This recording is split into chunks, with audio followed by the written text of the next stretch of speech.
Gloria sagði Umberto Tozzi og hló, hann ítalskt skáld, hann Umberto, hann á nokkra sonnettur, ítalskar. Umberto? Já, góður maður og frábær listamaður. Já. Herri, það kaldur janúarmánuður á enda, 31. janúar. Já. Og það er nú ekki að fara að segja að hann sé kannski svo kaldasti frá upphafi mælinga, en hann búinn að vera kaldur, hann búinn að nísta. Já. Inn að beini. Já, akkurat. Ég hefur eitthvað verið að hlusta á nú Frost og Fróni. Eitthvað minna. Frís í æðum blóð. Já, við ætlum nú ekki að fara að gefa tóndæmi að því hér. Nei. En fólk getur bara farið inn á Spotify til þess. En eitthvað nýtt í þessu annars? Nei, ekki neitt. Nei, það er bara ekkert nýtt í þessu. Nei. Ég er bara æstur að komast í þetta stóri til dæmi. Ég veit samt hvað er nýtt í þessu þetta núna, náttúrulega vikubyrjunin, kom út í gær. Já, það er rétt. Það er alveg bragandi fersk. Uppfull af bara alls konar fróðleik þar sem að, mun vera á góma í vikunni og sömuleiðis yfirlit yfir hvað gerist í síðustu viku. Já. Það er líka hagsjáin auðvitað, sem er svona þessi þingri pælingar. Já, sem er meiri djús, settar fram á mannamáli, eins og við segjum. Já, og við hvetjum ykkur til að kíkja inn á landsbankin.is/postlistar og þökkum Landsbankanum kærlega fyrir samstarfið. Já. Það er svo verið Keldna líka. Það er búið að vera bullandi uppgangur þar núna. Já. Lensarinn, það er búið að vera nóg að gera. Og þið þekkið þetta nú orðið, þetta er auðvitað bara miðstöð fjármálaspekingsins. Já, og viðskipta hér á landi. Já, hér sérðu markaður yfirlit yfir, hér sérðu neikvæða áherslu sjóðana. Já. Sömuleiðis gjaldeyri. Ertu aftur að skjóta á lífeyrissjóðina? Það er ekki búið að banna, nú lætur þú lípan í friði. Það eru skuldabrifin og það er allur fjandinn. Og sömuleiðis minnum við auðvitað á áskriftina, án áskriftarinnar þá væru við ekki að gera það sem við erum að gera. Það sé orðið nokkuð ljóst, fá ársreikningana bara yfir á Excel-formi. Þannig að það er að gera að kaupa sjálfur eða svo líka náttúrulega bara hægt að pikka í næsta yfirmann, svo við sagt. Bara herru, fæ ég lána kortið? Give me subscription, thank you. Fæ ég lána kortið? Já. Það fara að monitora keppinu auðvitað okkar. Ég segi það. Fylgjast með ásreikningunum. Já. Svo náttúrulega kertafleitingin, er hún í dag? Já. Fyrir þá sem verið á fjármálamarkaði ekki með kódiak. Síðar í dag þá mætum við út á horni Borgatúns. Já, alveg rétt. Og kveikjum á kerti. Já. Fyrir þá sem ekki með kódiak. Þannig að þið getið hitt okkur þar og endilega komið með kerti, við erum ekki að dreifa þeim. En það er líka rétt að benda þeim á sem voru ekki búin að skila hluthafamiðum inn til RSK. Já. Að keldan á hluthafaskrá.is sem gerir þetta ótrúlega einfalt. Þannig að kíkja á það og ég er með gamla status hérna sem ég rakst á frá Tor Tors uppgang hluthafaskrá. Ég vil taka það í næsta föstudagskaffi. Já, skemmtilegt. Já, skemmtilegt. Þetta er þetta er svona raunir frumkvöðulsins. Þau eru náttúrulega með capacity þannig að þau þurft kannski ekki að gefast upp alveg strax. Nei. En sagan er stórmerkileg fyrir margar sakir. Já. Og við komum inn á það í föstudagskaffinu. Fróðlegt að fylgjast með því. Því það er gaman að fá Tósaran á svæðið með þær. Já, hann er legend in the game. Já, klart. Einn daginn. Herriði, það er Storytel. Og við hefum nú farið yfir, forlagsbransan. Gerðum það nú í byrjun nóvember, þegar við fórum yfir forlagið. Já. Það var svona yfirskriftin, en svo vorum við dálítið að fara yfir svona mótilið í þessu. Já. Fyrir þá sem að hlustu ekki á þann þátt á hvet ykkur til þess. Bráð skemmtilegur þó ég segi sjálf frá. Já. Það var svona eins og að brenna bækur að hlusta þann þátt. Já, fyrst þú segir það. Algjörtur rusl. En þetta er, þetta er 53. ársendingurinn sem við tökum fyrir. Nú er ég með tölu á þessu öllu saman. Ég er með 46 gráð hjá mér. Nei. Jú. Hvað meinar? Við vorum að taka 50. annan í síðustu viku. Partybúðin, þess vegna tókum við. Já. Nú fer að styttast bara í raunverulegt ammali. Já, ekki talið frá getnaði. Ekki frá getnaði, sko. Nei. Það er í raun næsta vika. Já. Þá er það 54. ársendingaþáttur og þá eigum við í raun árs ammali, sko. Já. Og við erum að reyna að gera vel við þá sem hafa staðið með okkur. Hvað segirðu? Við ætlum að reyna að gera vel við þá sem hafa staðið með okkur. Ekki spurning. Og svona cheffa pubquiz. Er það? Já, við ætlum að reyna það. Við ætlum að reyna að fá ríkustu og dáðustu fjárfesta þessa lands til að halda pubquiz. Já, ok. Það verður reyndar. Ef það gengur ekki, þá er þetta ekki við okkur að sagast. Þá er þetta fjárfestunum að kenna. Já. En það verður fjör á okkur í kringum amalið, það er ekki spurning. Herðu, Storytel. Ég með alltaf létta. Já, þá má segja að þau komu nú eins og stónsveipur inn á íslenska markað. Já, 2018. Þetta er náttúrulega sko, þetta er sænst. Já. Reksturinn hér á Íslandi, hann er Storytel Iceland EHF. Og ég eigu Storytel AB. Getum við tekið það eins... Sem er sænst félag á markaði ytra. Já, akkurat. Við erum meðlega búin að taka sænska seríu núna. Tókum IKEA. Já, ég veit það sko. Tókum Boost sem kom sá og sigraði EM í handbolta. Svo Storytel. Getur við ekki einhver Svo partybúðin hann inn á milli. Já, það var ekki einhver náskildur ættingi hann sænskur eða? Jú, hún hét aftur, hún var Gottfreðsdóttir eða ekki? Já, er það svona Gottfried? Er það ekki sænskt? Ég held þetta sé nafnætta frá Svíþjóð. Já. Þannig að með þessum þætti þá erum við að binda saman þessa mikroseríu sem heitir svenska, allt er gott på svenska. Já. Og erum á leiðin inn í ammoniakið. Já, allt er gott på svenska. Er ekki hægt að koma súrströmming inn í það einhvern veginn? Jú, við har súrströmming på svenskan. Já, eitthvað þannig. Já. En við bara eiginlega mælum ekki með hlustun á næstu seríu. Ammoniakið? Nei. Ammoniak fnykur almennings. Nei, ég er að djóka. Það verður mjög áhugavert. Þar erum við að fara yfir, já við ætlum að kíkja þjóðkirkjuna. Þjóðkirkjan, RÚV. Eins og, þú veist hvað grínararnir kalla þetta? Nei. Ríkisútvarp vinstrimanna. Já, einmitt. Svo var það Þjóðkirkjan. Máli segja það. Hvað fleira? Já, við vorum allavega með það tvent á blaði. Harpa. Já, Harpa, já. Harpan. Við skulum ekkert hafa þá seríu allt og langa, en... Það verður það vondlíkt af henni, sko. Já, þetta verður 3 þættir, en þetta verður áhugavert. Ég geta sjálfsögðu lofa því. Það er líka eitt fyndið með þessa ríkisdæmi.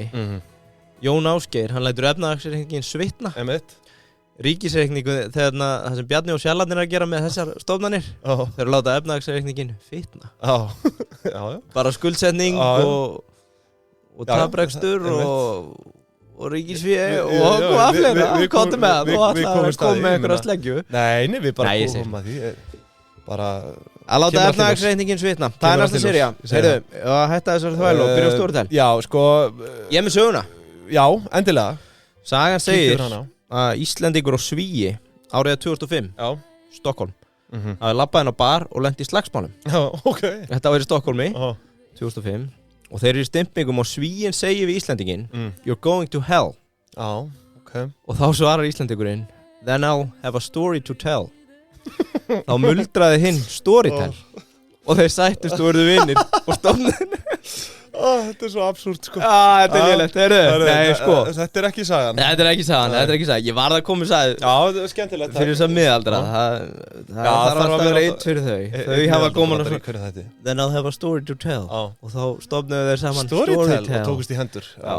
Sko, það eru búin að vera einhver viðtöl við hinn íslenska stofnanda Jón Hauksson. Þetta er ótrúlegt að Boost og Storytel 2 phenomenal business model. Já, bara á Norðurlöndunum, þú veist. Sem Íslandík í farabróti. Og í rauninni bara svona með frá byrjun. Sko, stofnendur eru Jón Hauksson og Jónas Tellender. Sem, sko, Jón hættir held ég 2018, svona day to day. En Jónas Tellender sem var framkvæmdastjóri alla tíð, lét að störfum núna í fyrra, 23. 22, já. Fyrirtæki hét upprunalega Bókilur Audiobook. Svo lentu þeir í slag og allt það og þannig kom nafnið Storytel. Þeir lýsaði þannig að þetta var helvíti erfiður rekstur og mikill kvíði fyrstu árin. Stofnaði 2005, 2006, fá hugmyndum 2005, hendi í þetta 2006 og eru bara í ströggli fyrstu árin. Það er bara það sem einkennir hugsjónafólk sem að hlæri í dag. Og sko það er talað um það sérstaklega hvað fjármálahrunið það hefði mikil áhrif á þá. Þeir áttu bara í miklu basli við að safna fjármagni. Það var lítil trú á hugmyndinni, semst hugmynd Jónasar upprunalega það hver sem myndi geta neitt hljóðbóka í símanum sínum í framtíðinni. Stóra breykið er að þeim boðið í Dragon's Den. Kannastu við það? Já, það er svona svo Shark í rauninni í Svíþjóð. Já, í Svíþjóð. Og meðstofnandinn Jónas kynnti þar sína framtíðasýn að hægt að hlusta á hljóðbækur í símanum og bla bla bla bla. Þeir tók inn 1 milljón sænskra fyrir 10% hlut. Voru á þessum tímapunkti held ég með 2000 áskrifendur og bara 3 starfsmenn. Þá voru þeir búnir að ráða helling og reka þá aftur. Voru bara að fasa sig niður. Voru sem sagt komin í 2000 áskrifendur samt. Já, en í bara bullandi ströggli og mikill kvíði og... Hvernig var vöruframbóðið hjá þeim þarna, þú veist, á bókum? Sko, ég var ekki með neinar upplýsingar fjölda titla, en ég með nokkuð góða tímalínu svona, til að dreipa í helsta. Allavega, þeir takin 1 milljón sænskra, fyrir þá sem þekki ekki sænsku, þá verður svona 14 milljónir íslenskra á þessum tíma og þetta einhvern veginn bara bjargaði. 2011, þá fyrir fyrsta Storytel hljóðbókin í loftið, eða markað. Já, sem sagt framleitt af þeim. Já, það sem ég átta mig ekki mitt á sko, voru þeir 5 ár með, þeir voru væntanlega 5 ár með hljóðbækur annara sem var hægt að spila. En þarna þeir komnir út í eigið, svona self-published. Svo tekur eiginlega bara við acquisition area. Það sem að þeir áttu sér bara á því, heyrðu, við erum bara að fara að vaksa í gegnum yfirtökur. Og það hérna sko 2016 kaupa Norstedts forlagsgrúp og Mofibo sem var keppinautur í DK. Norstedts forlagsgrúp var eitt stærsta forlagi í Svíþjóð. 2017 kaupa People's Press, 4. stærsti útgefandi í DK.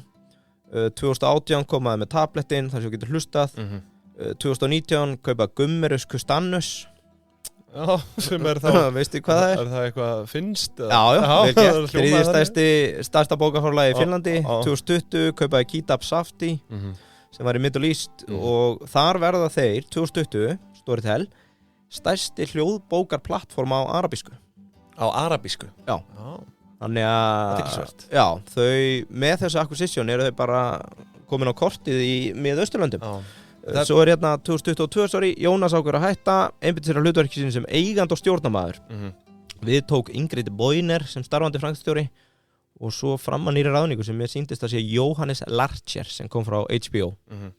Og 2021/22 þá kaupaðu audiobooks.com og eru komin í fyrirheitnalandið, USND.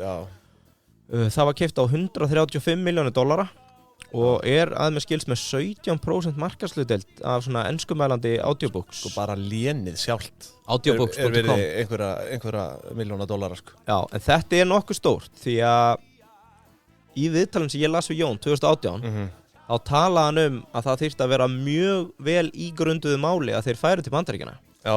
Því að þau eiga í ansi harðri samkeppni við fyrirtæki sem heitir Audible sem er í eigu Amazon. Já, sem að í raun bara stærsta í heimi. Já. Þú veist, stærsti hljóðbókaplattform í heimi.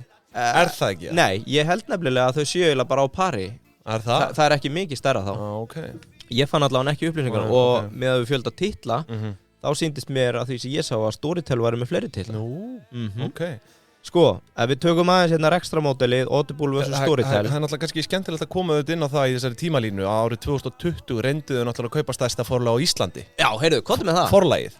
Já, það bara, við náttúrulega tóku forlagið fyrir og ég held að það sé einhver fleiri blöðum það að fletta, það er bara stærsta á Íslandi. Já, þá var sett lögbann á þann hljóðbút. Við máttum ekki birta það. En það var sem sagt í rauninni samkeppniseftirlitið sem fyrir að blanda sér inn í það. Já. En áður, svo ofta áður. En áður en að þau gáfu svar þá í rauninni dró Storytel sig út úr þeim viðræðum bara. Það gekk ekki frá kaupunum en gerðu einhvern svona samning sín á milli.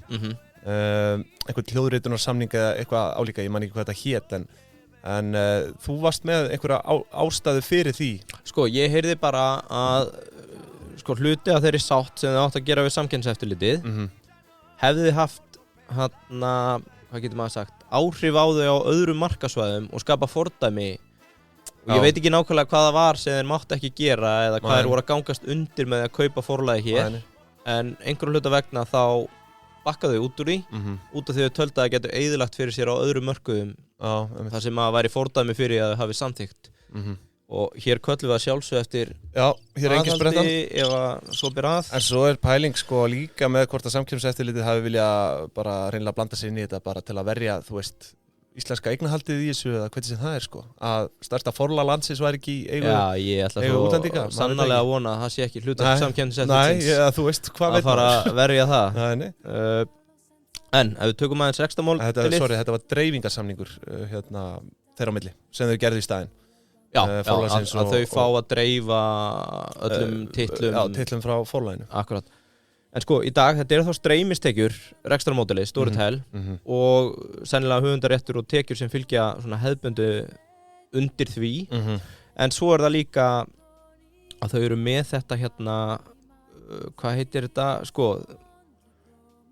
þetta publishing ég næ ekki svo orði, forlag allavega, sorry, ef við förum aftur tilbaka þegar þau saminast forlagsgrúp í Svíþjóð 2015 þau fara þannig á markað og þetta gerir að verkum að reksturinn þeirra í dag 2 stóðsvið semst publishing í gegnum Massolit upprunalega þetta forlagsgrúp og svo streymistekjurnar gegnum Storytel útgáfan undir nafninu Storyside það var það sem ég var að leita og það önnur mjög góð saga bar í Danmörku hvernig það nafn var til sem ég get ekki sagt, ég má ekki segja það hlífið okkur hérna það kannast flesti við Storytel og þau reka gjör ólíkt viðskiptamódel samborið við Audible hefurðu notað annað af þessu? Ég hef eitthvað notað Audible það er bara svo langt síðan en var það ekki áskrift líka?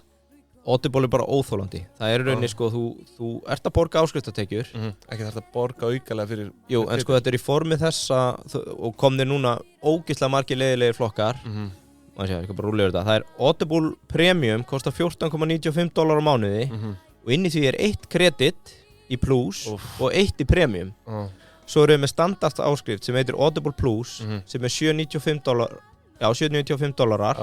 en það ertu bara með titla úr Plus katalógnum þannig að þau eru farin að leipela tökum hérna þessa 300.000 titla sem voru allir gefnir út fyrir 1950 þetta Plus svo búið til premium áskrift sem Harry Potter eða eitthvað skemmtilegt og þetta óþolandi mótil þessi krediteining sem þú talum þarftu þá að kaupa, þú veist, máttu þá bara lesa hlusta á 2 bækur eða eitthvað já, í rauninni, og þú ert að borga aukalega fyrir auka kredit það ekki hægt, Storytel í rauninni með bara þessa hefðbundnu streymisleið sem að Netflix kannski svolítið mótar ég að segja, getur ímyndið að Netflix skilur gefið bara kredit þú mátt bara horfa á 2 þáttaserjur ég skil bara ekki að þetta skuli ganga upp þetta ógeðslega heimskulegt og pirrandi en Storytel fyrir þessa hefðbundnu streymisleið það reyndar komið núna fleiri verðflokkar að þú ert í rauninni bara að borga 1 gjald og færð aðgang á öllum katalógnum þannig að hérna þetta Storytel í dag með yfir 2 milljón áskrifendur í 25 löndum og yfir 1 milljón titla og fréttin sem ég fann var að Audible væri með yfir 750 titla Storytel með yfir 1 milljón það svakalegt þau eru náttúrulega annað og það bara næsta spurning til að svara þessar spurningu af hverju eru þau að kaupa forlögin það ekki eins og sé að keppast við að vera bókasalar eða annað slíkt þetta bara til að tryggja þinni streymisveitu aðgang að bestu titlunum aðgang að því sem fólki vil hlusta á en þetta ekki samt þannig við ræddum þetta manni í forlagsþættinu þó ég muni nú ekki allt en að þetta ekki kannski eins þú sérð sömu bækurinn á Storytel eins og inn á Audible í einhverjum tilfellum já og þetta náttúrulega allt bara samningsatriði við höfundir sjálfan eða forlagið sem að þegar við þekkjum hvernig þetta í streymisveitunum og Netflix og HBO og þessu þú veist, þú finnur hvergi sama þáttinn á 2 stöðum og Netflix og Storytel í rauninni í sömu stöðu að sögulega séð ekki haft aðgang að titlum eða búið á til eins og bara til dæmis Disney hefur bara búið til allan fjandann og það gerist hvenær 16-17 þegar Disney byrjar að áforma að gera eigin efnisveitu að þau byrja að segja upp samningu við Netflix þannig að Netflix sér bara það sem fólk að borga okkur fyrir að sjá, það að hverfa undan okkur og fara að byrja að búa til eigið efni og þau hafa ekki farið í það að kaupa upp bara svona gamla titla að ég veit Netflix? Já eða þú veist, auðvitað eitthvað já, eða þú veist, eins og dæmi eins og Wednesday úr Addams Family það svona dæmið að hvernig þeir vinna þeir að taka þekkt konsept og búa til eigið úr en ég held eigi ekki réttin að Addams Family til dæmis nei, en það auðvitað fullt af myndum og þáttum að inni sem eru ekki úr smiðju Netflix já, hellingur ekki, það náttúrulega alltaf independents og aðri sem að vilja semja þá frekar en aðra en svona strategic þá það þannig að Netflix Storytel bara í sömu sporum það bara að kaupa sér aðgang að titlum til þess að geta selt í eigin streymi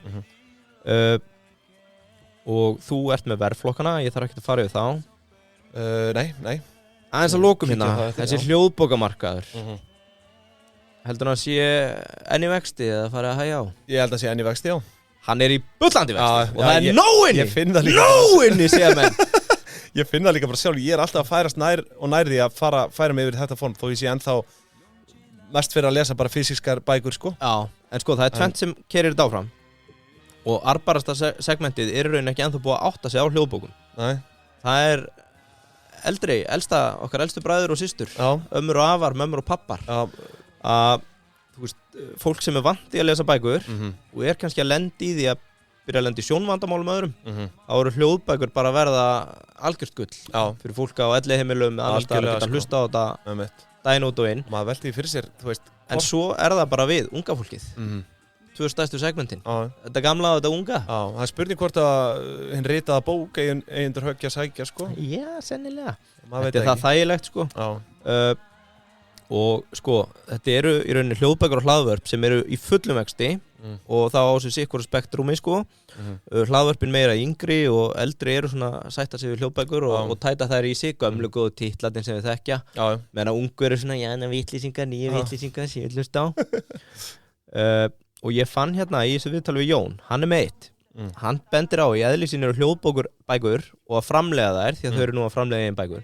Aðeins öðruvísi heldur en venjulega bækur. Og það út af því að þau reyna að kappkosta við það að búa til spennu eða cliffhangers í lok hvers einasta kafla til þess að fólk haldi áfram að hlusta. Þetta skemmtilegt. En hérna, og það þurfum að tala um, þetta vaxtamarkaður, meðal tekjuvöxtur á ári hefur verið 23% og það spáum að verði þannig næstu 5 árin. Já, bara á markaðinu sem slíkum. Já, bara hljóðbókamarkaðinu. Svakalegt, sko. Það var önnur statistik hérna að það núna verið að búa til yfir 8.000 titla á ári sem að gera meira heldur 5 stærstu forlög í heiminum til samans. Já, gefa út af þá rituðum bókum eða. Já. Þetta kannski pínu ósanngjarnt því að það náttúrulega verið að koma fullt af gömlum titlum yfir á audioform. 500 miljón manns hlusta daglega á hljóðbækur, þannig að þú sér að Storytel á nóinni, þeir eru bara með 2 miljón subscribers. Þetta að hækka, fólk að hlusta fleiri bækur og ein stór spá sem að hluta til líka dómsdagsspá útvarpsins. Það Bluetooth og þróun þeirra. Og veistu hvað að fara? Nei, býttu nú við. Með rafbílum og nýjum bílum þá það sífellt að verða vinsællega eða aukast að bílarnir eru stiltir Bluetooth first, Apple first, Android first. Þannig að það bara verið að plugga inn í síman þinn en ekki gamla góða FM radioið, sko. Og þetta talið mun að snar auka hlustun á næstu árum líka. Því að hvað ertu með í símanum? Þú ert með Spotify, þú ert með Storytel. En mér minnir sko að það hafi verið, sko, þetta auðvitað eitthvað búið að breytast, sko. En ég held að útvarpi lifi samt ennþá mjög góðu lífi. Þrátt fyrir það sem að ég og aðrir höfðu haldið í maður. Las þetta einhvers staðar, sko. Ég samt, þegar ég var deep into podcastið, þá tók ég saman heildarhlustun á 10 stærstu hlaðvarpunum og það var meira heldur en hlustunin sem var gefin upp á K100 og F957 til dæmis. Þannig að ég held að hlaðvarpin, það eru margir sem svo á þeim. Já. Og ég meina við getum örugglega að setja fram að við séum með meiri hlustun heldur en einhver útvarpsþættir sem eru alveg örugglega dagstaglega, fólk á fullum launum og algjörlega. Ertu nokkuð short F957?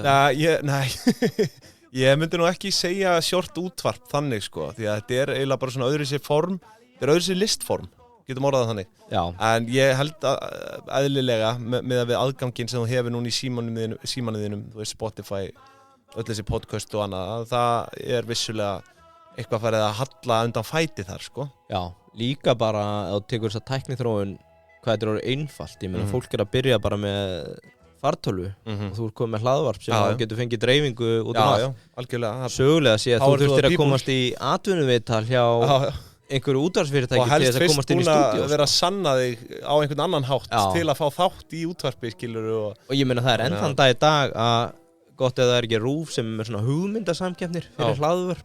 Bara ég held að það verið hlaðvörpsþættir. Já, gott ef ekki. Þess að þú getur submitta að fá að vera með. Ef þú ert með hugmynd og hefur eitthvað þrek eða þor, þá ættir þú bara að taka upp og hendir sér loftið, sko. Ekki spurning. Til að binda þetta. Hefur einhvern tímann hugsað að fara á Storytel eða? Hefur einhvern tímann hugsað að fara á Storytel? Fara á Storytel? Það kaupir mér áskrift? Nei, bara taka hlaðvarpið okkar. Læsa því og lifa Storytel að... Nei, ekki enn, sko. Ok, rúlum þá aðeins tilbaka, Samkennin hérna heima er frekar soft. Hver í samkeppni við Storytel hérna heima?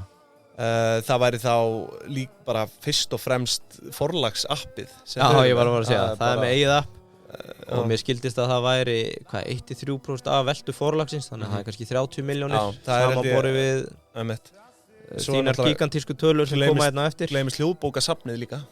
Já, það endar... Það ég veit nú ekki hvernig það virkar, en ég held að það sé einhvers konar niðurgreiðsla á því. Já. Það ákveðnir aðilar sem að falla þar undir, sko. Já, sem held ég í samstarfi við þarna, ekki Blindrafélagið? Jó, gott ef ekki. Já. Ég held það. Upp á að hafa aðgengi að bókum. Já, ég að segja, þú veist, ég held að þetta sé bara frítt.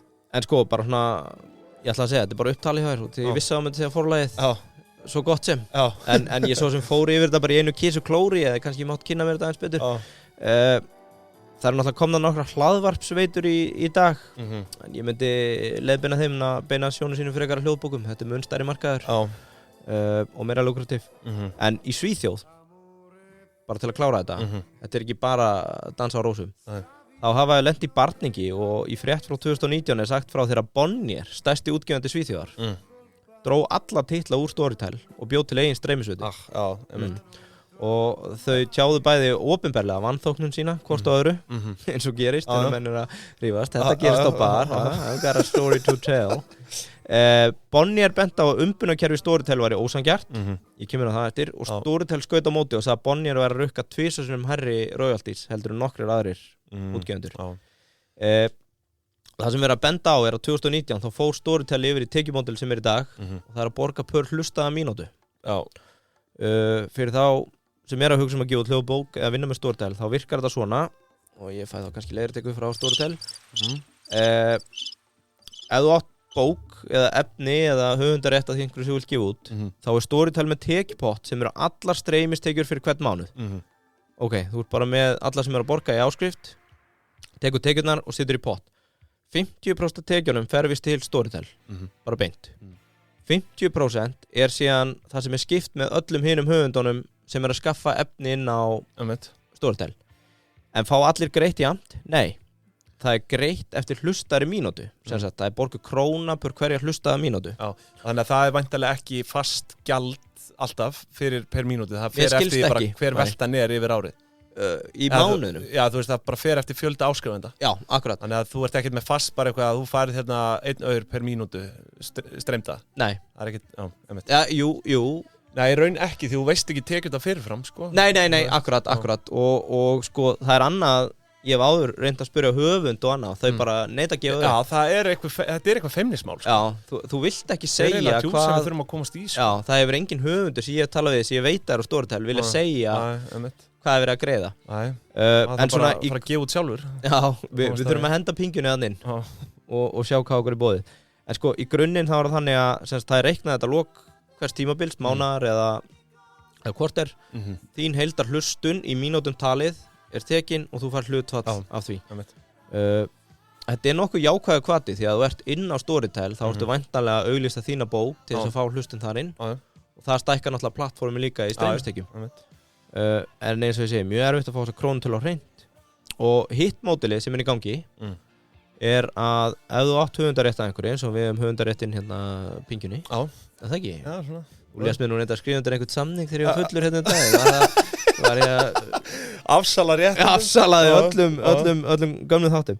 En sko, þá er þannig að ef við treystum okkur ekki til að taka þetta upp sjálfur, þá getur Storytel tekið þetta að sér. Þau eru með stúdíó, þau eru með redda hljóðleikurum, kallast þetta ekki hljóðleikarar? Já, bara lesarar eða eitthvað? Já, lesarar. Akkur svona niðrandi fyrir hljóðleikara, kallast lesarar. En allavega, ef þau sjá skítverkin við að koma sér live og klippa bókina og svona og allt sem því fylgir, þá taka þau 75%. Já, þú fórst yfir þetta í forlagsþættinum. Já, ok, sorry. En ekkert stress, ég meina, það er allt í lagi að impra aftur á því. Það er 25% sem að þú fær í þinn vasa. Já, akkurat. Ef að þau sjáum... Er þetta það sem þú kallar lesara? Hvað segirðu? Hljóðleikara? Já. Nei, það kláraði að fara yfir þetta. Ég er búinn, sko. Nei, kláraði að fara yfir, þú veist, þetta model. Þú veist, það er 50-50 ef að þú kemur sjálfur með tilbúna hljóðbók, ef að þau sjáum að redda stúdíói, taka upp, klippa, komin í hljóðbókaform, þá taka þau 75%. Veist það smá brútal? Já, en þetta bara já, ok, bara til að loka þessu Ísland, samkvæmt Q3 kynningu Storytel þá Ísland með næst hæstu audiobook penetration bara af öllum þeirra mörkuðum veistu hver nummer 1? Finnland Finnland það ekki, ég er heitur í dag Jari, jippi hefur ekki heyrt þarna hæ og yippie nei þetta svona á finnsku já áttu við 17. júni-lagið okkar hæ ho yippie jari nú það Finnland og Ísland en það má samt benda á það nóg inni hérna það benda á að audiobook penetration á Íslandi bara 14% þannig að Storytel á markaði sem þá í rauninni 14% af fullorðnu fólki já, ég myndi halda það annars þetta sá sem gerði þessa rannsók fyrir eitthvað greindarskertur ok, herðu, ok mér fannst reyndar bara rétt að dreipa því áhugavert að kíkja hlutabréfaverði þú talaður að það hafa farið á markað 2015 já ég sé bara lengst aftast bara 2018 sko ég sé ekki lengra aftur sko þetta var á First North já þau fara kannski á aðalmarkað 2018 já þetta kemur með sammenningunni við þarna forlagsgrúp þau náttúrulega ræta þessa COVID-bylgju alveg svakalega þú veist tvöfaldast í verði hérna á milli mars hérna og desember 2020 já 126% upp en svo síðan á þeim toppi þá hlutabréfaverðið búið að falla 79,77% frá með deginum í dag já. Sem að vægast sagt áhugavert af hverju þú veist þetta var náttúrulega bara bóla COVID sko, auðvitað ég held að þau beri þessi fundamental einkenni vaxtar fyrirtækis sem hefur verið á kostnað arðsemi og mikils vaxtar bara með öllum sem yfirtökum sem hefur gert það verkum að þau pínskuldsett og ég sá hérna og að tapa, þau að brenna pening já, bara kveiki í honum og það hérna has less than 1 year of cash runway og ég sá að það bara stjórnin núna að fara yfir hvernig skal standa það fjármögnun til lengri tíma litið því að þau eru með einhver lán á gjalda á þessu ári sem þá var að finna ennþá meir út já, sem þarf annarkvort bara endur fjármagna eða taka nýtt hlutafé sko já, en þú veist eins og við nefndum á hann það náttúrulega sænst eignarhald á þessu þetta sænska félagi sem þú ert að tala um já þetta meðstofnandinn hans Jóns þessi Jónas Tellander, hann ennþá einn af stærstu eigendunum með 7,1% eignarhlut já, ok ég sé ekki Jón skráðan sko að þú veist, hann það lítill greinlega, hann næri ekki inn á hann að lista Johnny Be Gone Johnny Be Gone en þú veist Johnny Be Gone einn stofnandinn Jónas, hann greinilega ennþá þarna inni með 7,1% og með það sem þú ert að segja, þá lítur út fyrir að hann verið þyntur ennþá meir út já, þú veist, ég veit ekkert hvort endur fjármagni skuldir eða gefa út víxil eða hvað það sko en allan að miða við sko þau eru búin að falla 48% á hlutabréfamarkaði frá 2018 hérna 7. DS sem virðist vera tímabilið þar sem þau voru að dettin á markað en heyri, allavega við ætlum að byrja að kíkja yfir rekstrarreikningin og hann í boði Ísnik í dag já og við vorum með valjúlegan vikunar síðast Braskari.is það sennilega okkar besta það okkar besta framlag hingað til en valjúlegan vikunar í dag fjármagn.is það nú alveg hægt að liggja á því og þú veist, vil ekki allir eiga það jú, líka þegar maður byrjar að skrifa sækja já fyrsta sem kemur upp, sækja fjármagn já, sækja sér það, þetta náttúrulega virka vel í leitavélina .is og svo sömulegis auðvitað fjármagn það þarf að kaupa með ái líka kostar aukalega litla 2.000 krónur þetta náttúrulega gott fyrir bara sýnileikan þannig að þú veist, við mælum með að fólk ætlar að kaupa fjármagn.is kaupa fjármagn akkurat ekki spurning sömulegis, þeir sem eru sko, eitt sem að vil koma inn á þeir sem eru með business að byrja erlendis og eru ekki á einhverjum ástæðum konum með heimasíðu þetta heima kaupiði.is líðinni líka sko já fattar þú bara upp á þú veit ekki lendi því að fara út segjum bara Siggi Skýr eða eitthvað hann fer út, springur út sko þar og fattar, herðu ég keypti ekki .is líðinni ætla að fara að kaupa það núna þá bara setur einhver harður á því bara ég ætla að fá 3 milljónir fyrir það very important þannig að hugið að því í guðanabænum þökkum Ísneik kærlega fyrir. Nú, herru, tekjur. Ef við byrjum þetta aðeins á byrjunni, hverjum til ársins hérna 2018, þá erum við að sjá tekjur upp á 198 milljónir króna. Sem bara svona, þú veist, allt í lagi myndi maður halda fyrir 10 mánuði. Sorry, ég fer á tekjur.is. Já. Hver kemur þar? Hver? Arnar Þór Ólafs. Já. Eigandi tekjur.is. Já. Ég keypti það. Já. Liggur svo ormur á gulli. Vertu ekki með þetta hérna? Nei, verðum áfram með þetta. Fara inn á Ísneik. Hérna, sko, hann ætla að byrja að taka það fram. Þau hefja rekstur í rauninni 2018, 20. febrúar sýnist mér. Kennitalinn vissulega frá 2004 en það gerir nafnabreiting hérna 2018. Og þetta eru 198 milljónir króna fyrstu 10 mánuðina hérna 2018. Og þetta bara pjúra hljóðbókar áskrift. En svo orðið greinilega komið út hérna 2019 því að þá eru tekjur að aukast tæp 180% upp í 554 milljónir. Já, 2018. Já, nei 2019. Já, 19. Já, og það í raun bara stórbrotin árangur því ég meina sko... Og Johnny B. Gone skúpaði í þessu viðtali þarna 2018 að Storytel náði strax 3000 áskrifendum í Hollandi. Já, einmitt, já. Og hafði mitt mikla trú á Íslandi út af því að hann var með svona svipar pælingar á þarna Hermann og Boost. Ekki Hermann? Jú. Já. Hvort hann hefur Hermannsson? Já. Nei, Hermann, já. Já. Að þetta var lítill markaður en adoption bara svo ógeðslega hátt. Bara þegar þú þarft ekki nema að heyra þetta í röðinni bónus þegar ég var að fá með Storytel og þá ertu kannski bara með 10 í kringu. Já, ég var að prófa það. Og það sko, hann talaði það í einhverju viðtali að þau voru sko, þau byrjuði þarna 20. febrúar og fyrsta daginn hafi verið komið það margar áskriftir að það jafnaðist á við planið þeirra fyrir haustið sko. Já. Þannig að hérna, þau fara vel á stað og eins og ég segi, vöxturinn hérna ævintýralegur milli 2018 og 19 fer upp í 554 og hérna, þú veist, eins og ég segi, 180% vöxtur. Rekstrarárið 2018 var náttúrulega nánast heilt, þetta er bara 10 mánuðir. Svo bara stórbrotin vöxtur hérna milli ára. Svo kemur 2020, þarna auðvitað komið COVID eða kannski komið bíp. Já. Nennum ekki að segja COVID lengur. Nei. En þar... Koronavírusin. Já, koronavírusin. Það rauninni þar sem að ég fyrir að vera var við Storytel af einhverju viti. Já, og fólk í COVID. Já, og fólk var komið meiri frítíma en áður og það skilaði sér svo sannlega í pingjur þeirra hjá Storytel því að tekjurnar eru að vaksa sko 78% milli ára 2019 og 20 upp í 984 milljónir.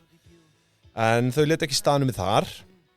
Samkvæmt nýjasta útgefna ársreikningina 2021 eru þau að velta 1319 milljónir króna takk fyrir. Sem 34% eða svona rúmlega 34% vöxtur frá árinu áður. Þannig að þetta milljarður 319 milljónir sem að velta núna eða 2021. Þetta ævintýralegur vöxtur. Ég myndi segja það og nú ákvað ég að reikna hvað þetta geta þýtt margar heilsárs áskriftir. Fyrir fyrirtæki, það að segja hér á Íslandi. Já. Og ég trúði varla mínum eigin augum, það verður bara að segjast og nú langar mér að reyna sirka þetta eins út, sko. Ég gerir hreinlega ráð fyrir því að... Þetta er stóra prófið, sko. Það nú þú... Ég verð klár. Ég verð klár. Ég gerir hreinlega ráð fyrir að allar rekstrartekjurnar hjá þeim komi bara af áskriftum. Þau bjóða upp á hérna í dag 3 áskriftarleiðir Unlimited sem 2990 mánuði sem 1 aðgangur. Svo það Family 3990 sem 2 aðgangar. Svo Family Plus 4990 3 aðgangar. Ég sá, þau eru að leita að Commercial Strategic Manager Worldwide Remote Location og það sérstaklega að tala pricing. Þetta er ógeðslega heimskulegt pricing. Já, þetta svona, þú veist, þau eru að vinna með þessa típisku stærðarhagkvæmni. Já. Þú veist, að vera með 3 aðganga í rauninni á verði 1,5 eitthvað þannig. Það bara, þú veist, í samburðu við Netflix eða Spotify eða annað, mér finnst þetta bara ekkert mega sens. Nei. Þú vilt, Netflix býður upp á auka aðgang fyrir eitthvað X. Það? Já, það. Þau eru náttúrulega að byrja að læsa núna. Ég skal komast það, Netflix pricing. En ég stilti þessu upp í smá módel, þar sem ég gerir ráð fyrir að sko 1 aðgangur sé 50% af áskriftunum þeirra. 2 aðganga áskrift sé 30% og 3 aðganga áskrift sé 20%. Þá fæ ég út, eftir ég tek vaskinn af að sjálfsögðu. Það er búið að afvaska þetta? Nei, það 11%. Þú afvaskar þetta? Já, Þegar þú tekur vaskinn? Já, ég að segja, ég búinn að taka hann. Já, afvaskar þetta? Já. Sorry, það eru austfinningar að hlusta, þau skilja bara afvaskar. Ég að taka vaskin af áskriftar upphæðinni sem að stendur hún á síðunni. Það er það sem kemur fram í ársreikningnum. Og þá ég að fá út 33.067 áskriftir. Og ef ég yfirfæri það yfir á fólksfjölda, því áallega 30% af áskriftunum innihalda 2 aðganga og 20% innihaldi 3, þá þetta samtals 56.214 manneskjur sem hafa aðganga Storytel á Íslandi. Já. Þetta auðvitað frábæra tölur, ekki staðfestar samt. Það eru meira fabuleringar út frá tekjunum auðvitað, en það ber að taka það fram að þau selja einnig svokallaða Storytel Reader, sem svona nokkuð konar Kindle pæling sem að þú myndist á áðan. En til að geta nota það þarftu einmitt líka að vera áskrifandi, svo ég gerir ráð fyrir að þessi Storytel Reader sé ekkert sérstaklega stór hluti á þeirra tekjum. En eins og ég segi, tekjur rúmir 1,3 miljardar árið 2021 sem að bara eiginlega talsvert meira en ég hefði búist við. Það verður bara viðurkennast. Nú því næst það kostnaðarverð seldra vara og nú man ég þegar við tókum fyrir forlagið, þá vorum við dálítið að velta vöngum yfir hvað fjalli þar undir. Vorum að leiða því líkum að þarna færi allur kostnaður við hljóðvinnslu og upptökur og annað, en ég held svona eftir á hyggja að það fallir hreinlega bara undir laun hjá þeim. Ég sé ekki skiptingu á kostnaðarverðinu 2021 í ársreikningnum, en það vill svo til að ársreikningnum 2019-20 þá sundurliðun á stærðinni. Kostnaðarverðið árið 2020 fyrirgefiði, þar voru 703 milljónir og þar var höfundaréttur 430. 61,1% af heildar kostnaðarverði seldra vara. Ef við yfirfærum það yfir á 2021, það hlutfall 61,1%, þá erum við að tala tæpar 550 milljónir í höfundalinn. Og jafnvel meira því að ef við spólum aðeins tilbaka og tökum með af því sem þú talaðir í forlagsþættinum, sem kom út í byrjun nóvember. Hlustaður aftur á hann, helviti. Já, svona hraðspólaði. Ég man ekkert á þeim hætti. Þá talar að 50% auðvitað af tekjunum og eins og varst að gera vissu láðan að 50% af tekjunum af áskriftunum að fara í höfundarétti. En þau eru auðvitað að framleiða eitthvað sjálf og sömulegis eru að selja þetta Storytel Reader, svo það er kannski erfitt að áætla nákvæmlega hvað af þessu fellur undir höfundarétt, en mitt gísk væri svona á bilinu 500 til 600 milljónir í höfundalögum.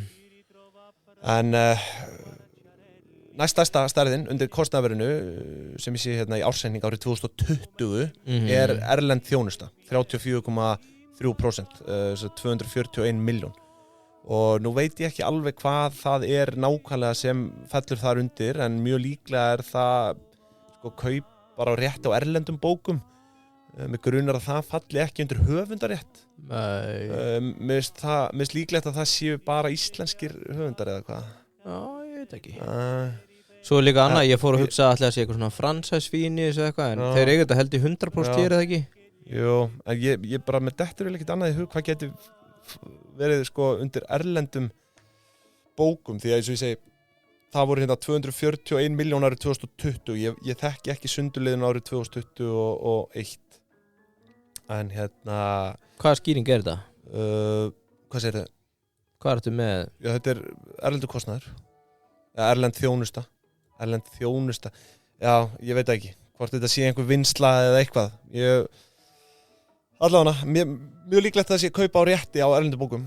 Já. En svo ein stærð í viðbót sem ég langar til að snerta þess á, og það aðkeyptur lestur.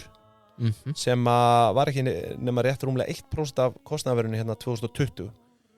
Það þá væntanlega bara kostnaður við að fá leikara eða aðra aðila til að lesa á upptökur. Kallar þetta ekki lesarar? Jú, segjum það bara. En allavega, kostnaður seldra vara hjá Storytel Íslandi 2021 eru rétt tæpar 900 milljónir. Og ef við reiknum álagningu út frá því, þá erum við að tala tæplega 47% álagningu. Þannig að þau eru þarna með 420 miljón króna framlegð sem bara nokkuð gott. Herði, verðstu þetta í launin það engin sundurliðun þar. Það hreinlega bara laun og launatengt gjöld saman á 164 milljónir. Það voru 10 ársverk hjá þeim 2021 sem að gerir 1367.000 krónur í launakostnað per starfsmann.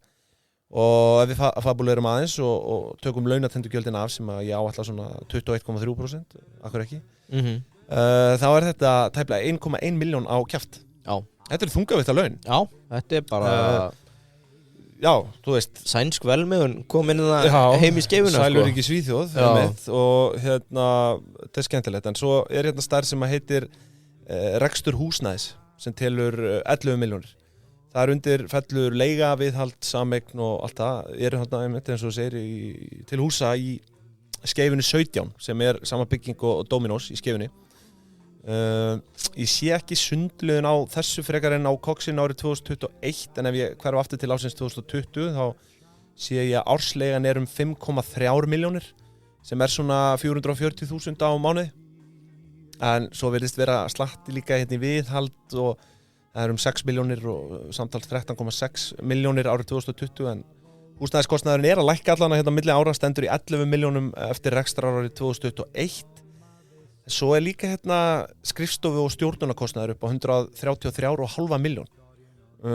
Í raun bara það sem kallast annar rekstrarkostnaður oftast, og ég kíki aðeins sem fyrir í ársreikningin 2020 sé ég að markaðskostnaður hjá þeim var 77% af þessari stærð, eða 67 milljónir króna. Þau nú alveg þokkalega sýnileg, já. Ég myndi segja það. Restin bara einhverjar smástærðir eins og bókhald og tölvukerfi og eitthvað allan 2020, en ef við yfirfærum það yfir á 2021, þetta 77% hlutfall af öðru rekstrarkostnaði, og má alltaf markaðskostnaður hjá þeim síðan 103 milljónir fyrir 2021 sem nokkuð hátt. En nú eftir bara fabulering, en kemur ekkert óvart að vera í kringum 100 kúlunar, kringum eina klessu, eins og við séum. Nei, klessa var 10 milljónir. Nei, var það ekki 100? Já, það var að baggi, við erum alveg Herru, svo endingu, kíkja þetta, maður sjá, ekki þessi. Excuse me sir, did you say EV or EBIT or EBIT or EBIT? Það EBITan að skila 113 miljón króna EBITu sem um 8,5% framlegð, sem í raun þeirra bara langt besti árangur hingað til, hafa verið á bilinu 4-5% framlegð. Þessi 8% tala herra heldur en þeirra í samstæðu worldwide. Já.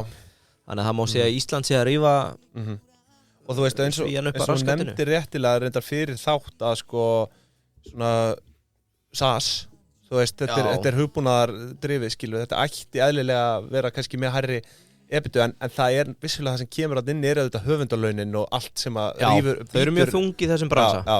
Bara eins og ég reyndar að hugsa þetta núna, mögulega þetta ekkert svo heimskulegt pricing hjá þeim. Ég var að slá þess aftur upp og ef þú horfir á öll þessi streymisfyrirtæki, þetta ekkert blúsandi peningabrænt vélar, þú veist bara eins og með Netflix, það rándýrt að fá aðgang að þessu efni. Sér Spotify þetta líka, Spotify með tónlistamennina, niðurgangi 20 ár Já, og svo Storytel úr með höfundana líka þar. Þannig að mögulega ég finnst þau bara vera að gera helviti vel hérna á Íslandi það verður eiginlega bara að segjast. Þessi 8% tala, þetta kraftar. God damn, that's good. Já, takk fyrir það. Herðu, þið sem að koma hérna nýinn og haldið að við séum alveg að missa það, þá þetta upptökutakki hérna hjá okkur sem að Ingvi var að dutta við það. Ég var sérstaklega beðin það að vera með tósuna. En herðu, EBITan eins og ég segi 113 miljónir króna, svo nú eitthvað afskriftir 3 milljónir, svo gengismunur undir fjármagnsliðunum sem dálítið að fokka afkominu upp þó góð sé, en gengismunur skráður neikvæður rúmar 27 milljónir króna og samkvæmt samkvæmt skýringum það tilkomið vegna þess að peningalegar eignir og skuldir í erlendum gjaldmiðlum eru umreiknaðar í íslenskar krónur á síðasta skráða gengi í árslok. Og þá var gengi evru 148 krónur, en eins og við vitum þá flökta þessi gjaldmiðlar svo það myndast þarna munur sem leiðréttur þarna undir fjármagnsliðum upp á 27 milljónir króna. Eru þið ekki í sænskum eða? Nei, það allan skráðar evrur hérna Okay. En afkoman þá að lokum 64,6 milljónir króna sem nú bara nokkuð gott.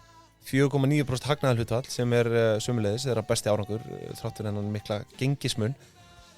En hér engin arður og ég sé ekki að þau hafi greitt sér út arð hingað til. Þetta bara reinvestment sem auðvitað bara flott strategía og stuðlar bara að þessum frábæra vexti sem við höfum verið að sjá. Við samluðum það. Ég að reyna að gera upp í mig. Þá það efnahagsreikningurinn og ég ætla að hafa hann í boði Payday í dag. Já. Þau eru í helviti góðum málum. Ég var ég búin að segja það, ég hitti Bjössa stundum í rektinni. Já, þú nú komið inn á það. Já. Helviti flottur kallinn. Já. Maður svitnar áður maður fyrir inn að hitta upp að tala við hann hvað að koma. Já. Þetta algjör bilur. Það eru stóru hlutur á leiðinu væntanlega gerir ráð fyrir. Já, það eru stóru hlutur á leiðinu hjá mér og eftir. Ég bara að fara að logga minn á Payday og senda út reikninga. Ég hlakka ekkert eðlilega mikið til. Já, það bara ógeðslega gaman. Nei, það að koma, við vitum hvað þetta þægilegt. Við ætlum kannski bara að býja eftir honum. En það snýr mjög mikið af svona skilum. Núna að koma skattframtöl og annað svona drast, sko. Fara bara að geta gert allt þetta beint úr Payday á mun einfaldari hátt þetta við verið að gera hingað til það mun spara svo mikið tíma sko. Já, hann bara að taka þennan bókhaldsleik og strauja hann. Já, vorkinni þeim sem eru fyrir þarna og eru að kappkostast við að halda í við kallangan. Spurðu hvort við þurfum að fara að skipuleggja kertafleitingu kannski í næsta mánuði fyrir þá sem eru á markaði með Payday á þessu markaði.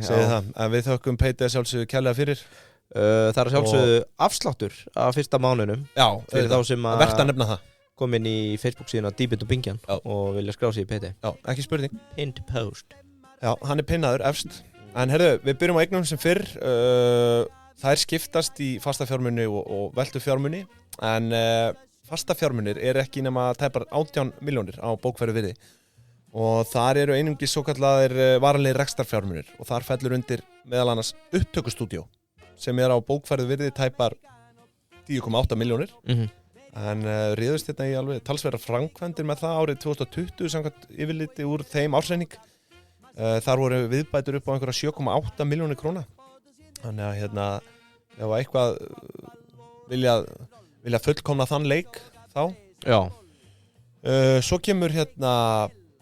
Svo koma næst áhöld og tæki fyrir 6,2 milljónir sem eru væntanlega þá einhverjar upptökugræjur og fleira. Og að lokum tekjuskattsinneign fyrir 900.000 en ég man nú ekki eftir að sú inneign falli undir rekstrarfjármuni en þó skráð þannig hjá þeim þarna í Storytel en vissulega fellur það yfirlega undir fasta fjármuni, kannski ekki undir rekstrarfjármuni en ég fyrirgeði þetta. Nú þá það veltufjármunir, þeir standa í 474 milljónum króna. Og byrðarstaðan hjá þeim náttúrulega hverfandi eðlilega enda eru þetta einungis bara stafrænar vörur og því ekki að ætla að kíkja á velturhraða byrða hér en langstærsta stærðin hjá þeim eru viðskiptakröfur sem eru tæpar 308 milljónir og þarna eru við væntanlega að tala bara útistandandi greiðslur á áskriftum að mestu, hlýtur að vera. Já. Svo þetta er náttúrulega allt kreditkort. Kannski, þetta er náttúrulega allt kreditkort. Já, þú veist, já. En ég segi þetta svona full stór stærð sko. Býttu hvað sagði þetta að vera mikið? 308 milljónir. Útistandandi 31.12. Já, þú veist, þetta er bara viðskipta kröfur í raun. Alltaf geti verið. Þú veist, þetta eru erfiðustu stærðar til að áætla sko. Það aldrei skýringar þetta sko. Hvaða viðskiptakröfur? Viðskiptakröfur og viðskiptaskuldir. Hvaða viðskiptakröfur? Bara á viðskiptavini, skilur sem að borga áskrift. Hver annar? Ég bara einhverjir aðeilar sem að vinna með þeim. Má ég sjá, 300. Ég rökk í gang. Hvað sagði þetta var mikið? 308. En svo við keyrum aðeins áfram meðan þú ert að pikka þetta inn í Excelin. Það næstasta stærðin sem auðvitað kóngurinn Hanbert Fé, Pingja félagsins, hún stendur í 160,6 milljónum takkurir. Já. Hún digur hjá þeim, Pingjan. En svo resti bara þetta gamla góða, skammtímakröfur sem í raun bara hverfandi stærð. Nú, þá skulum við keyra aðeins á skuldirnar.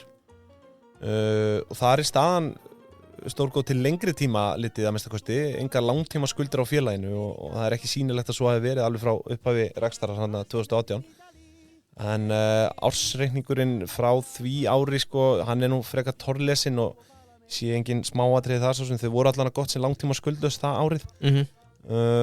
En skuldahliðin bara 100% málið af skammtíma skuldum og þar ber helst að nefna viðskipta skuldir upp á 322 milljónir sem náttúrulega bara nulla út þessa viðskiptakröfur sem ég var að nefna hérna áðan Hér hefði ég haldið að við var að ræða einhverjar útistandandi skuld við höfunda eða þess áttar, en það tekið sérstaklega fram undir skammtímaskuldum ógreiddur höfundaréttur sem stendur í 0 krónum sko. Svo ég átta mikið alveg nægilega vel á því hvað gæti fallið undir þessar viðskiptaskuldir. Hér gæti verið yfirdráttur, en ég tel að harla ólíklegt að þau sé að nýta hann þar sem að vaxtagjöld eru bara engin sko. Þetta binna bákanni, típiskur, þau vil ekki taka lán. Þetta mögulega sko skuldur tengda aðila. Það kemur nefnilega fram í skýringum að lán frá móðurfélagi nemi 491 milljón. Heyrðu, það áhugaverð stærð. En það bara kemur ekki fram í ársreikningum, í efnahagsreikningum sem sé stærð, svo þetta smá óskipt hjá þeim. Það eins og þau sé að meina bara hafi fengið frá upphafi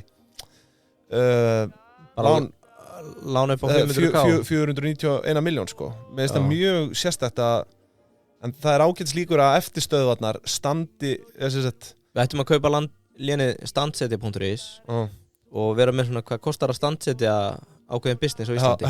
IKEA, hvað var það? 10,8 milljarðar, Costco var náttúrulega þar alveg krufði ég það sko. 6 milljarðar, Storytel 500 kísukúlur 5 bakkar 5 bakkar, ég veit ekki 50 klassur. En já, ég skal ekki segja. Þetta smá óskýrt allavega. En allavega þá restin af skammtímaskuldum, það bara stærðir eins og ógreiddur virðisaukaskattur og einhverjar skattastærðir, ómerkilegt að þú spyr mig, en þau eru með fínt veltufjárhlutfall 1,28 sem við fögnum já, ásamt prófnefndinni auðvitað.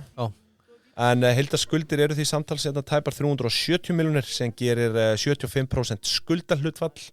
Það sjálfsögðu allt drifið af þessum skammtímaskuldum. Að lokum eigið féð 115,8 milljónir sem liggja í óráðstöfuðu eigið féð. Svo eitthvað hlutaféð 5 milljónir og hvað ætli það sé bara á vaxtaþrep 31 eða hvað? Hvað segirðu?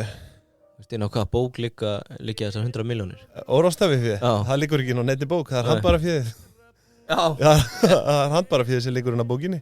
Já, þú varst að tala óráðstafað. Já, óráðstafað. Það sko 160 milljónir í handbært féð sko. Já, það er bara Já. Þannig að á hvaða vöxtum þetta? Já, það góð spurning. Þið séu með þetta í Landsbankanum eða? Já, hlýtur að vera. Hjalti þarf bara að senda okkur þessar upplýsingar. Ég segi það. Fá þetta bara beint. En herðu, bara eftir þessa yfirferð svona aðeins til að draga þetta saman, þá held ég nú að þú getur nú komið inn á vonbrigðin. Býtu nú við. Hvað sjóstreymið? Já, sjóstreymið náttúrulega ekki til staðar sko. Og það auðvitað vonbrigði. En sko ég svona smá að velta þessum skammtímaskuldum fyrir mér sko, því að auðvitað er eðlilegt að þau fái lán frá móðurfélaginu til að starta reksturum hérna á Íslandi sko. Rétt. Og það hefur líklega verið gert og það stendur náttúrulega í ársreikningnum sko, en ég skil bara ekki, þetta er flokkað sem skammtímaskuldir sko. Já. Þannig að, og það oft þannig skilur að svona lán frá móðurfélagi er ekkert á einhverju vöxtum, þannig að það alltaf bara fært yfir á skammtíma skuldirnar skilur ár frá ári og það bara ekki nógu góð skýring á því því miður. En þetta áhugaverður business og mér finnst þau vera að gera mjög vel rekstrarlega séð, bara ef litið á rekstrarreikningin. Það verður bara viðurkennast, eru bara búin að vera í bullandi vexti og eru að vinna bara með ágætis framlegð. Sem vel. Eitt hérna lokum. Ég með tölur yfir bara Norðurlöndin. Þau ennþá 66% af tekjum félagsins. Já. Áður nú kemur inn á það. Já. Þá verðum við samt að minna þetta á Dominos. Samantækti var í boðið þeirra. Já. Og það auðvitað þriðjudagur í dag. Ertu búin að ákveða hvað þú ætlar að fá þér á þriðjudagspítsuna þína? Já, ég sett að prinsessukall. Já, eru það ekki fleiri 3 álagstíðundir eða? Já, ég gleymi þess alltaf. Ég panta bara eitthvað. Þú pantar þriðjudagstilboð pluss 5 aðrar álagstíðundir. Já. Nei, en Dominos kunni þeim að sjálfsögðu bestu þakki fyrir samstarfið. Þú ferð ekki á svona premium pizzastað eins og Dominos til þess að spara. Nei, ekki fræðilegur. Ég fer alltaf bara á matseli. Dælir á þetta allt. Já. Herðu, en já, hvað segirðu með? Nei, ég var bara með þessa prinsessu staðreind að sko Nordics streymistekjur Norðurlandana á Spotify ennþá 66% af tekjum félagsins. Já. Þannig að fyrir þá eða þær sem að hafa mikla trú á félaginu og þeirra vexti þá hlýtur þessi tala að verða undir 20-30% heilt að tekjum í eðlu. Já, ég held að þau er nóinni ennþá. Þetta er náttúrulega bara, þú veist. Þau eru að stígin á Bandaríkjamarkað núna. Sér það. Sem að eitthvað ætti þetta þá að breytast.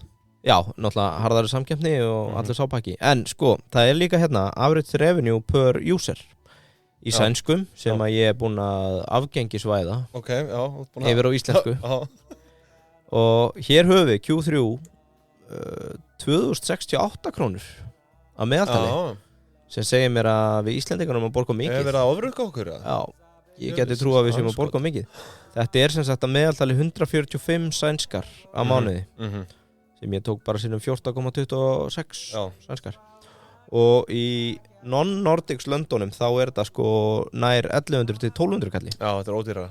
Já, og þá er verið excluding Russia en þau eru búin að vera inn á þau eru í Pólandi, Búlgaríu, vöxtur í Hollandi, Brasilia, Indland, þau eru bara... Af hverju ætli það sé? Af hverju ætli það, þú veist, er það bara meiri samkeppni þar væntanlega, þú veist, það þurfa...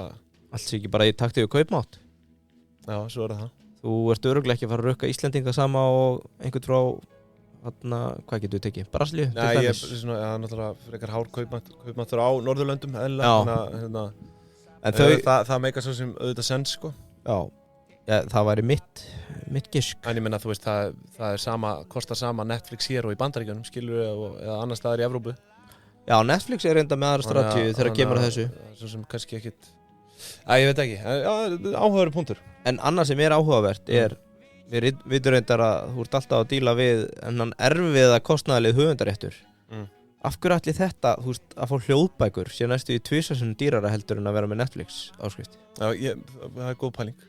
Út af því að bara við hugsaum þetta út frá kostnaði, kannski ekki kostnaður við að búa til bíómyndir held ég meira en að búa til bók. Já. Kostnaðurinn að streymenni er held ég meiri með tilliti til gagnamax heldur en... Ég held þetta sé bara miklu stærri markaður. Þú veist, kvikmyndir versus bækur, er það ekki það? Ekki eins og þau lýsaði, ég meina bækur, það geta allir hort á bækur eins og allir geta hort á bíómyndir. Já, ég veit það, en þú veist, það er... Já. Kannski áttu bara eftir að lækka með tilkomu... Ég veit að þetta er klikkun að halda þið fram að bækur sé eitthvað miklu minna en bíómyndir en það er bara staðrind, bara í heiminu sem við lifum í dag. Ég held að fólk horfi meira á sjónvarp eða bíómyndir á þætti heldur en á bækur en það les bækur. Getur verið. Á meðaltali, það bara hlýtur að vera. Ég allan að veit fyrir sjálf á mig, ég hlusta meira á hlaðvörp og tónlist heldur en ég horfa á sjónvarp. Það er reyndar auðvitað punktur líka. Þannig að... Hvað erum við að gera hérna? Bara hætta þessu. Jú, heyrðu, nú erum við bara til Reynsás. Skerum á naflastrenginn og slá botnin í þetta bara. Já, áttum bara ætlið okkur til Storytel og segjum þessu gott. Þetta væri eiginlega bara drauma gestur að fá til mín einhver frá þeim. Jónas Tellinger. Já, þú veist. Æf okkur í sænskunni. Já, bara fá... Svo svenska du bara. Mér langar mér svo áhugavert að ég talaði líka um þetta eftir fólkastáttin, bara fara yfir þetta módel, sko. Þú veist, það er alltaf eitthvað gagnrýni á að vera að borga mér á lítið og svo er forlögin samt aldrei sátt og... Hvernig væri bara að fá einn helvítis höfund til að segja hvað Storytel er að borga? Já, bara opna á þetta. Það er því lindum þetta. Já, þau tala ekkert um þetta, sko. Nei. En hefur, ég held að við fyrir þá bara slá botnin í dag. Eigandi kisukall.is. Já, Arnar Þór Ólafsson, kveður. Eigandi tekjur.is. Eigandi tekjur.is, vissulega. Ef einhver vill kaupa tekjur.is, þá má hann senda mig tilboð. Já. Herriði, og þakka við fyrir okkur í dag. Já, herriði. Verðum aftur með ykkur bara í föstudagskaffinu, föstudaginn. Segjum það. Bye bye.